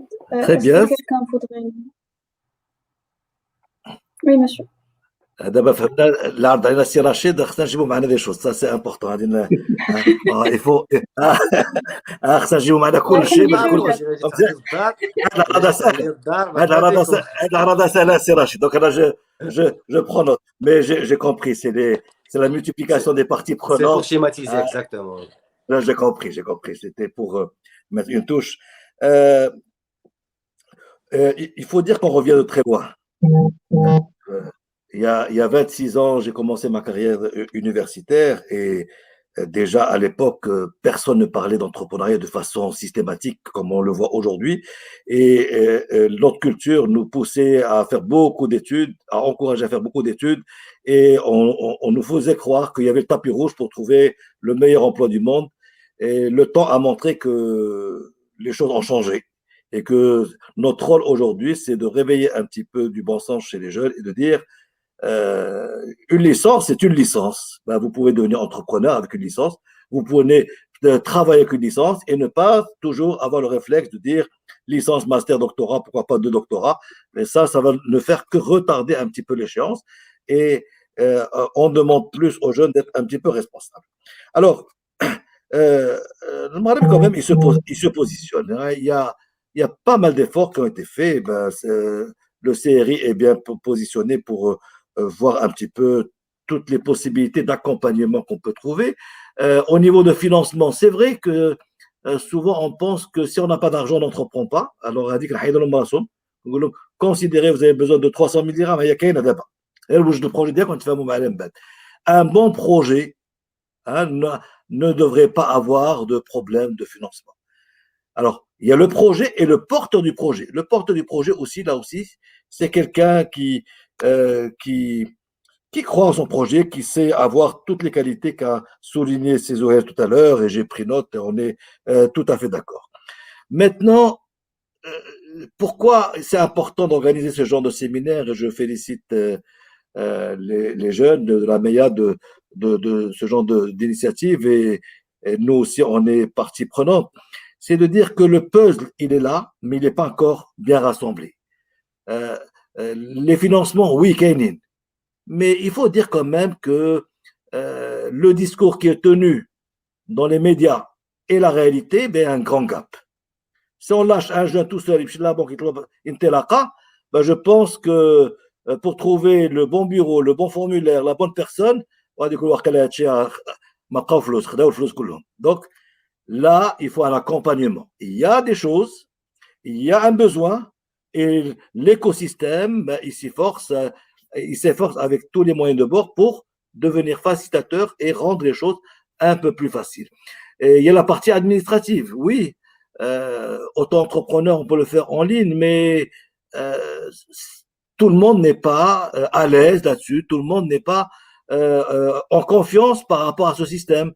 Les impôts, tout le monde a peur, est-ce qu'on va être imposé plus que ce qu'on va gagner? Ben, tous, le système aujourd'hui entrepreneurial a besoin de structures sérieuses, d'accompagnement pour pouvoir aider ce puzzle à prendre forme. Alhamdoulilah, il y a des jeunes qui ont testé la chose, ils ont pensé que c'était un jeu, mais aujourd'hui, c'est des vrais entrepreneurs. D'autres, ils ont profité de ce tremplin pour devenir un très bon salarié, comme a souligné Césaire. Hein, et la recette d'aujourd'hui, c'est pas la même recette de demain. Vous avez vu, effet Covid, qu'est-ce qu'il a fait? Que nous réserve demain? Il y aura d'autres surprises. Donc, pour conclure un petit peu ce débat, notre université se modernise dans le mindset. On essaie d'être dans la peau de l'entreprise. On fait de notre mieux. Je remercie notre présidente, professeur Hayab, qui a un esprit entreprise, qui a un esprit encouragement. Et 130 000 étudiants, c'est pas rien. Aujourd'hui, on est dans le partage d'expérience, le pôle insertion entrepreneuriat. Voilà un petit peu les outils qu'on essaie de mettre en place pour essayer de donner envie aux jeunes d'exploiter un petit peu toutes les ressources.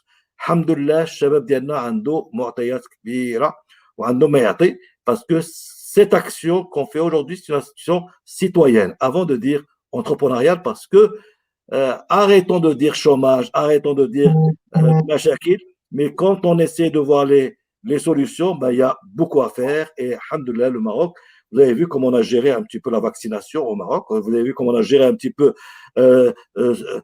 on se compare aux grands pays, mais aujourd'hui, les grands pays ont des problèmes. Ramazak, quel vaccin on va faire? AstraZeneca ou la Sinopharm? On a fait plus de 3 000 pour vous prouver qu'on est capable, on est l'homme de la situation, l'homme avec un comptage et la femme avec. Hein, je ne veux pas faire ce distinguo et de dire que, alhamdoulilah, on est positif, on a du cœur, on veut partager et notre jeunesse a matière à se prendre en charge. On est là pour leur faciliter un petit peu la tâche. Voilà un petit peu mon slogan pour essayer de répondre à votre question. D'accord. Monsieur Zoher, est-ce que vous voulez ajouter quelque chose ou on passe à la prochaine question? Alors peut-être juste pour compléter, أول حاجة بغيت نقولها هو أن il faut pas s'attendre à avoir, comme a dit c'est Anas, des études très poussées pour pouvoir entreprendre. Il y a des gens qui ont entrepris à 17 ans, il y a des gens qui ont entrepris pendant qu'ils étaient à l'école. Donc, c'est un complexe, je sais pas si c'est un complexe, mais en tout cas, l'ingénieur euh, attend toujours d'être parfait avant de se lancer. Là, il faut jamais attendre. Ça, c'est la première des choses. La deuxième chose, l'histoire on maîtrise quelque chose et on ne maîtrise pas d'autre. Là, c'est le vécu quotidien de tous les entrepreneurs. Là, ils passent leur temps à devoir gérer des choses qu'ils ne maîtrisent pas. Donc, quand je dis, en disant ça, ce que j'entends en fait par là, c'est qu'il y a un certain nombre aujourd'hui de compétences qui sont demandées et qui sont, on va dire, existantes dans le marché. Il faudra juste chercher et arriver à les trouver de la manière la plus efficace possible. Donc, il faut être prêt il faut être là où on doit être prêt pour justement trouver les meilleures compétences. Alors, première chose, quand on a une compétence fondamentale au business, du e-commerce, par exemple, ou même la compétence e-commerce, ben, l'idéal serait de s'associer avec quelqu'un qui a cette compétence. Bon, malheureusement, au Maroc, on n'arrive pas à mélanger des études, des parcours, etc. On n'a pas ça au niveau de l'université. Je pense que ça commence à se faire. Le fait d'avoir des gens, par exemple, des groupes de travail, des projets en commun entre une école de commerce, une école d'ingénieurs, etc. Ça, je pense, que c'est quelque chose qui peut encourager ça. Donc, c'est-à-dire, il faut pas hésiter à s'associer quand on n'a pas une compétence fondamentale au business. La deuxième chose, il y a des compétences qu'il faut apprendre. Voilà, aujourd'hui, avec Internet, par exemple, apprendre le marketing digital ou le e-commerce, là, c'est pas compliqué. Il y a des gens qui le font, il y a des gens qui arrivent à se former, et il faut jamais arrêter de se former. Là, juste pour vous donner un exemple, moi, ça fait 22 ans que je suis enfin, que j'ai obtenu mon diplôme d'ingénieur. J'ai pas hésité à faire d'abord, à compléter ma formation d'ingénieur par une formation business, donc en obtenant un MBA. Et rien que dernièrement, rien que l'année dernière, j'ai fait un executive programme au niveau de MIT. J'ai fait une formation avec IBM sur le design thinking. Il faut jamais arrêter d'apprendre. Et aujourd'hui, on a l'avantage, vous avez l'avantage d'être dans un monde aujourd'hui où le savoir est partout. Donc, la question, c'est d'abord surtout de choisir ce qu'on veut apprendre. Mais apprendre, c'est facile et c'est pratiquement ou quasiment gratuit. Le troisième point que je voulais dire, et pour compléter la réflexion, et ça c'est à mon sens, je pense quelque chose sur lequel on doit travailler. C'est aussi l'aspect de être là dans les réseaux qui vont vous permettre de trouver les bonnes personnes. Tout à l'heure, c'est Rachid, il en a parlé, c'est-à-dire que, alors moi par exemple, ma petite technique moi par exemple, j'enseigne beaucoup et en m'enseignant, j'essaie de trouver des gens. Enfin, j'enseigne dans des universités, des écoles d'ingénieurs, etc. Et dans beaucoup de cas, j'arrive à trouver des gens qui ont de très très bonnes idées et qui ont de très bonnes compétences. Donc, que ça soit pour les entreprises dans lesquelles que j'ai déjà, ou là pour de nouvelles opportunités, c'est toujours une bonne chose d'être là où il faut. Donc, ça peut être au niveau des écoles et des universités, ça peut être au niveau des associations, ça peut être... Et dans beaucoup de cas, on arrive à trouver des gens qui peuvent nous compléter en termes de compétences ou même en termes de personnalité. Comme on dit, la chance ne sourit que ceux qui sont bien préparés. Donc, il faut toujours être prêt, il faut toujours être là où il faut pour justement pouvoir avoir les compétences qui vous manquent et qui peuvent être apportées. Alors, dernier point par rapport au financement, parce que ça paraît toujours un sujet très complexe. Alors, aujourd'hui, avec le digital, il y a beaucoup de choses qui peuvent se faire à des tarifs ou à des niveaux de pratiquement gratuits. C'est-à-dire un site e-commerce aujourd'hui, il y a des plateformes qui vous permettent en une demi-journée de lancer votre site e-commerce. Plateformes comme Shopify à l'international ou comme YouCan au Maroc permettent très rapidement de monter une marketplace. Donc, quelqu'un qui veut faire, par exemple, l'agroalimentaire, il peut monter une plateforme en quelques clics. Bien sûr, ça peut coûter quelques dizaines de dollars pour avoir le produit, la version premium du produit, ou c'est accessible. C'est-à-dire qu'aujourd'hui, on n'a plus le frein de la technologie et on n'a plus le frein, même entre parenthèses, du financement ou de l'argent, du moyen. Et il faut pas être dans cette logique. Il faut pas être dans l'outillisme ou là dans. J'ai rencontré beaucoup de gens. أول حاجة كيقول لك il n'y a pas de financement maintenant. Alors, c'est pas vous pouvez faire beaucoup de choses sans pratique, avec zéro financement. Et si vous n'avez pas besoin de financement, c'est une erreur fatale pour un entrepreneur de partir chercher un financement dont il n'a pas besoin. Donc, ما خصش الانسان يتدرق derrière des choses اللي parfois راه ما كاينينش. Je vous dis d'abord, là, par exemple, les 2 jours, j'étais en train de former des gens sur la partie marketing digital. Ben, il y a un gars qui était là, qui était présent à la formation, qui m'a dit, Anna, alors qu'on était en train de faire la formation, lui, il était en parallèle en train de monter sa plateforme e-commerce et il m'a demandé pendant le truc comment optimiser, etc., les budgets. Et en fait, le gars est en train de vendre des PC, des PC gamers à des personnes sur Casa. Il a déjà un stock et il est en train de faire. C'est-à-dire que le business, il faut pas trop réfléchir. Malheureusement, en tant qu'ingénieur, on nous a appris beaucoup à.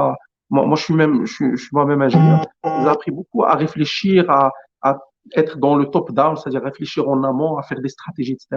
Il y a des gens qui viennent du terrain, qui ne réfléchissent pas trop, qui arrivent à très rapidement exécuter des choses. Essayez d'exécuter, aller vers le terrain. Ça ne coûte pas beaucoup de choses.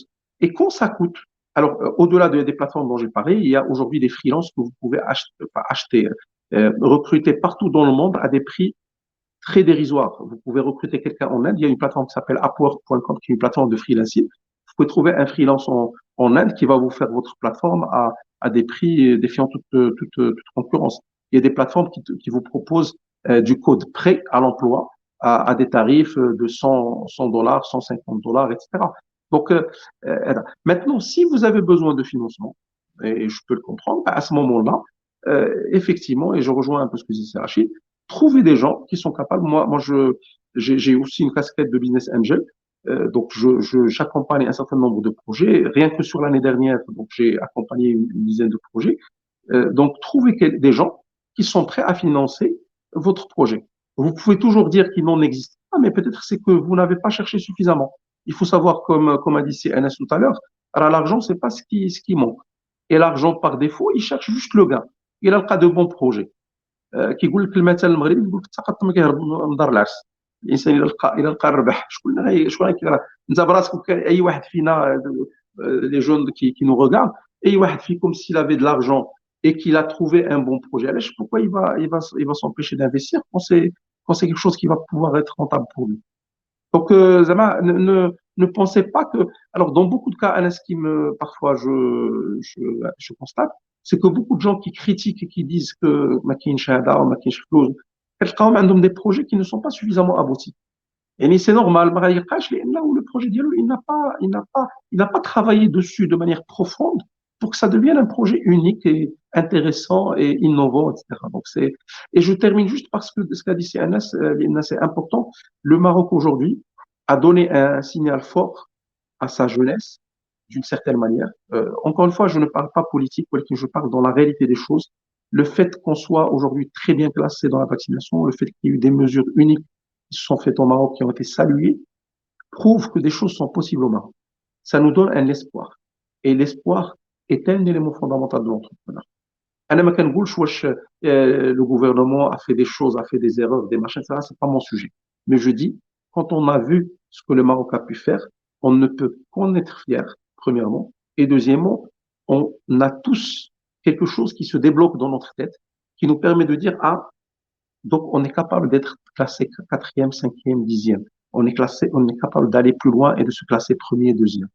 Et ça, rien que le déblocage, c'est important pour nous tous parce que je pense que parmi les choses qui nous empêchent d'avancer, c'est le fait que nous, on se bloque nous-mêmes, on bloque nos capacités nous-mêmes en disant on n'en est pas capable, ça ne se fait pas au Maroc, le Maghreb ما كاينش معمل, c'est impossible de le faire, etc. Voilà. Donc, je termine sur ça. Là, monsieur Cham.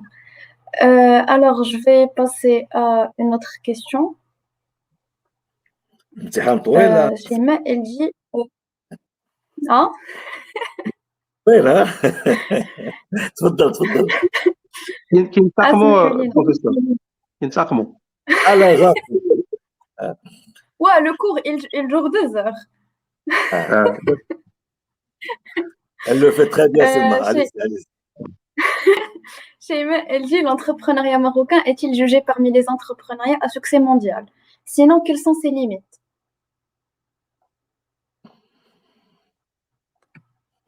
Je peux intervenir puisque pour terminer, je vais être très court. Juger parmi les autres, je ne pense pas, clairement non. Maintenant, au lieu de réfléchir à ses limites, réfléchissons à son potentiel d'avancement. Quand c'est pas parfait, c'est-à-dire qu'il y a encore moyen d'améliorer. Donc, moi, je suis quelqu'un qui ne ment pas sur les constats. Donc, je vous dis clairement, on est loin d'être parmi les meilleurs entrepreneurs. On est loin du coup. Ou en même temps, ne réfléchissons pas de manière négative aux limites, réfléchissons de manière positive au potentiel qu'on a encore à réaliser. Voilà. Alors, je rejoins l'idée parfaitement, c'est que qui dit entrepreneuriat marocain dit entrepreneur marocain. Et les Marocains, ils sont connus partout dans le monde par leur succès. Donc, on ne dit pas l'entrepreneuriat reste le cadre d'un projet, financement lucratif, etc. L'entrepreneuriat également dans sa dimension la plus large. Une carrière, c'est un projet entrepreneurial. Et on voit nos Marocains du monde, ils sont brillants partout dans le monde, dans la NASA, dans les grands laboratoires de recherche, à Samsung, etc. Donc, ils font des choses extraordinaires. Et nous avons également des startups marocaines qui ont aujourd'hui une percée à l'international. Vraiment, l'entrepreneuriat marocain, c'est parmi les entrepreneuriats vraiment qui sont les plus dynamiques. Quoique le marché marocain n'est pas si libéral que le marché anglo-saxon, mais malgré ça, ils ont fait des percées extraordinaires. Donc, comme l'a dit mon collègue tout à l'heure, c'est que le potentiel aujourd'hui, il y est. Et les ingrédients pour pouvoir massifier le tissu entrepreneurial aujourd'hui, il y est. Le financement, on a réglé aujourd'hui le problème de financement garanti par l'État. On a dit que les compétences maquiniches, faux. Aujourd'hui, on a développé des écosystèmes de formation avec les incitations pour former les gens et faire de la formation continue. On a dit que le foncier pour investir maquiniche, aujourd'hui, on a réglé le problème à travers des zones industrielles partout dans le Maroc. Donc vraiment, aujourd'hui, le champ de bataille, c'est de développer l'esprit entrepreneurial chez les jeunes pour que ce soit vraiment un choix depuis le départ. Et l'entrepreneuriat, c'est parmi les éléments qui garantissent la paix sociale dans le pays. Parce que un entrepreneur qui a au moins 3-4 personnes, donc c'est 3-4 familles, donc c'est de la classe moyenne qui se constitue, donc ça participe vraiment à l'émergence de la classe moyenne marocaine et du développement de la classe sociale. Je rajouterai pour dire qu'il faut être compétitif. Hein, c'est vrai qu'on cherche à être visible à l'international via le digital. Aujourd'hui, c'est très facile d'être visible. Et l'innovation, hein, je l'ai dit peut-être au début, je vais le redire, c'est pas forcément le prix Nobel. L'innovation, ça peut être comment répondre au mieux par rapport à un client. Vous voyez deux restaurants, ils ont le même menu, mais on va aller vers un restaurant et pas vers l'autre parce qu'il va avoir un meilleur service, parce qu'il va innover dans la façon de présenter les choses. Donc, il faut être toujours dans l'intelligence du service entrepreneurial au service du client. Et là, le Marocain, il s'adapte très vite. Hein, il a montré comment résister à cette campagne que nous vivons tous ensemble. Et il n'y a pas d'âge pour entreprendre, hein, on l'a dit tout à l'heure. Hein, il ne faut pas attendre un âge précis. Quand le potentiel est là, quand l'envie est là, ben, il faut la saisir et ne pas se dire l'option facilité parce qu'il n'y a pas de presse-bouton pour ça. Tester les plusieurs options et la meilleure option, c'est celle qui va vous ramener vers le chemin le plus efficace. Hein, l'efficacité est très, très importante. Voilà seulement. Alors, merci beaucoup à vous tous. Je vais en rajouter une dernière question, promis. Alors, ne voyez-vous pas que dans le contexte actuel, des programmes de formation télé sans formulés ne nécessitent pas une révision pour développer l'esprit entrepreneurial et des bases de digitalisation chez le futur ingénieur? Il faut réviser la question d'abord. Exactement. C'est des pièges. Je peux seulement juste, Anna, si tu me permets, avant de, pas par rapport à cette question, mais je voulais me permettre de contredire Serachid par rapport à un point. اسمح لي On est là pour débattre. En fait, je ne pense pas que le Maroc a un environnement entrepreneurial à succès. Je pense que ça serait se mentir de le dire.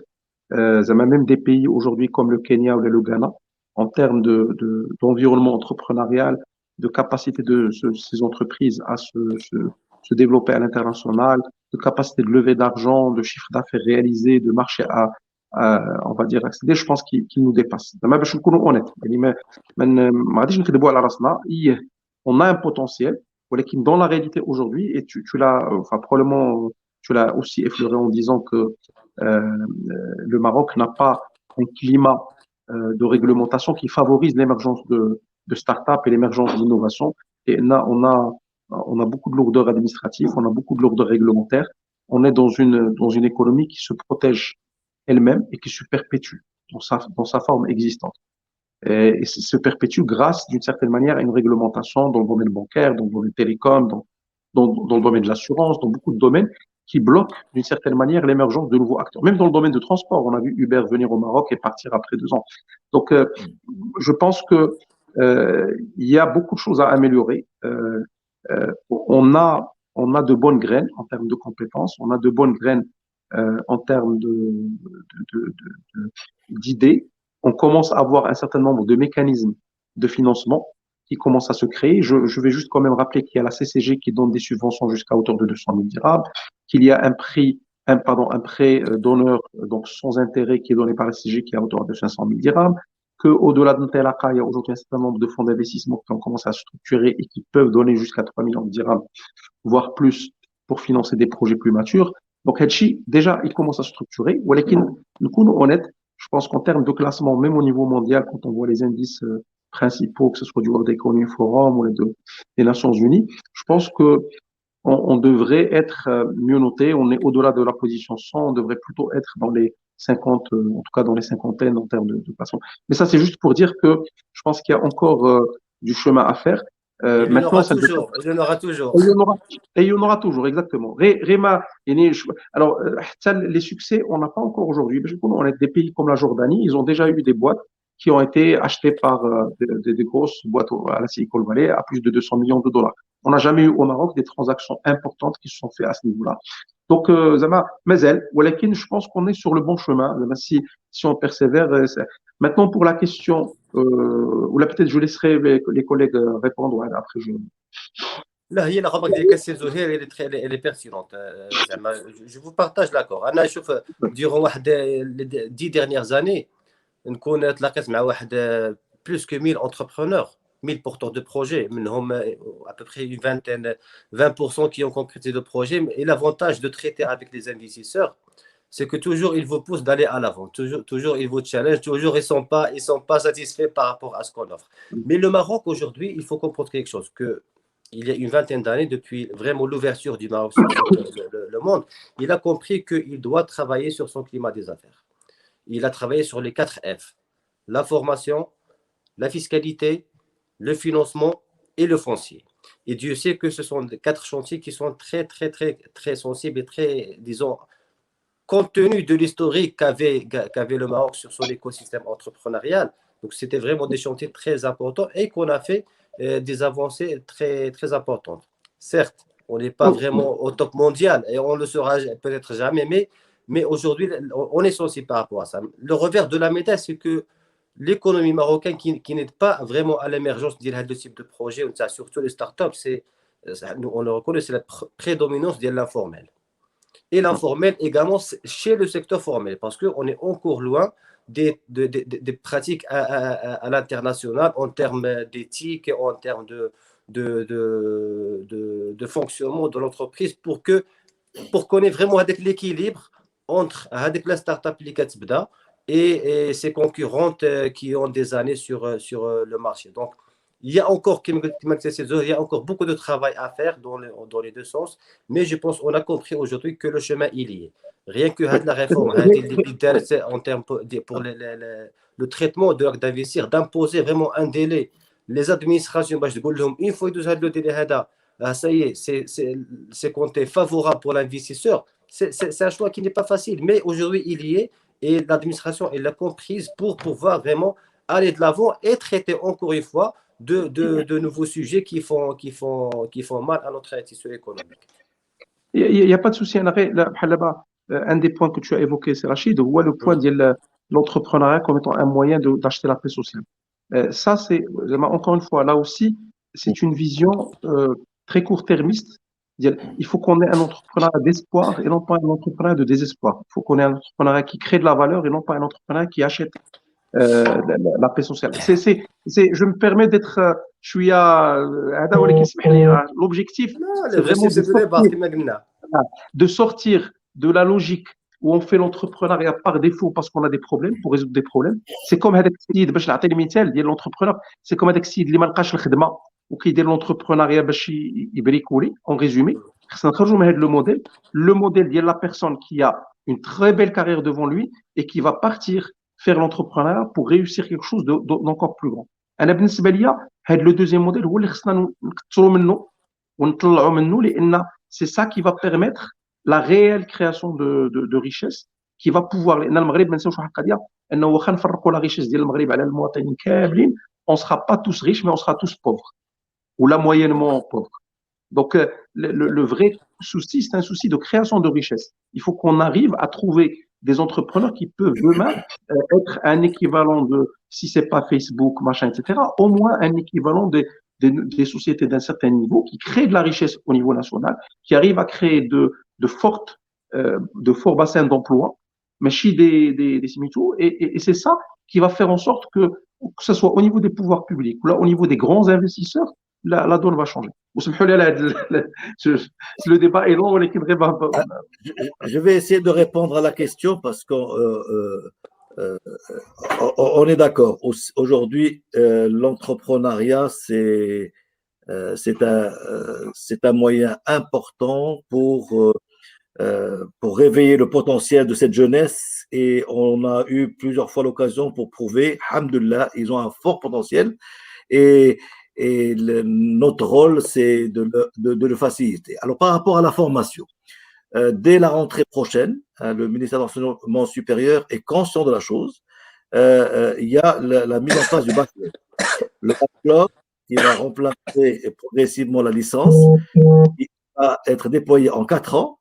Et dès la première année, les soft skills vont être présents. Première, deuxième, troisième et quatrième année. Je parle des universités au niveau des facultés. Le bachelor, ça c'est le premier avantage. C'est-à-dire qu'un renforcement des soft skills et des modules de sensibilisation et de mise en relation avec l'entrepreneuriat vont être mis en place. Deuxième chose, pour minimiser un petit peu les abandons, parce que il faut dire qu'il y avait un grand problème d'orientation. Le jeune, il a le bac, il sait pas, il va aller en lettres alors qu'il était plus fait pour la science ou pour l'économie. Alors, pour minimiser un petit peu cette déperdition, il va y avoir le système de crédit qui existe un petit peu en Europe et aux États-Unis. Un module qui est acquis, il peut être capitalisé dans une autre filière. Il peut même changer de faculté. Il peut voyager de faculté en faculté et inverser un petit peu les tendances qui étaient module optionnel dans une filière, dans une faculté, va devenir un module important parce qu'il est passé de lettres où il a fait de l'anglais comme matière importante, il va devenir optionnel et il va voyager avec. Pourquoi raconter tout ça? C'est pour dire qu'aujourd'hui, si on ne donne pas des parcours souples, des parcours où c'est l'étudiant qui fait son panier, parce que c'est-à-dire qu'on va lui donner envie de se réveiller au bout d'un an, au bout d'un an et demi, de 2 ans, et de pouvoir redéfinir un petit peu sa spécialité et son envie de augmenter en potentiel. Aujourd'hui, une action que nous avons fait à l'université, c'est l'équivalent de LinkedIn, mais universitaire. C'est un e-portfolio où le jeune met toutes les compétences acquises à l'université ou par passion. Quelqu'un qui a la passion de faire des sites web ou des choses comme ça, ben, il va le mettre dans son e-portfolio et il sera toujours visible par rapport à l'écosystème. Si jamais une entreprise cherche quelqu'un avec des compétences spécifiques, ben, il consulte le e-portfolio et avec un filtre, il va avoir le profil recherché. Là aussi, c'est une façon de les rendre un peu plus visibles et leur donner la possibilité de s'épanouir dans un monde qui va beaucoup plus vite que ce que nous pensons. L'agilité de formation va leur donner la possibilité de tenir compte un petit peu de cette reconversion un petit peu du monde académique. Voilà. Donc, le monde bachelor va aller dans ce sens-là. Alors, merci beaucoup, messieurs. Enfin, je ne vais pas vous faire tarder encore plus que ça. Je vais juste rajouter un tout petit détail, c'est que, enfin, je vais vous montrer une vidéo de la prochaine activité humanitaire de notre association. Ah bah.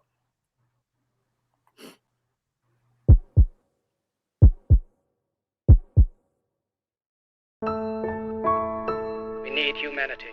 More than cleverness, we need kindness and gentleness. Without these qualities, life will be violent, and all will be lost.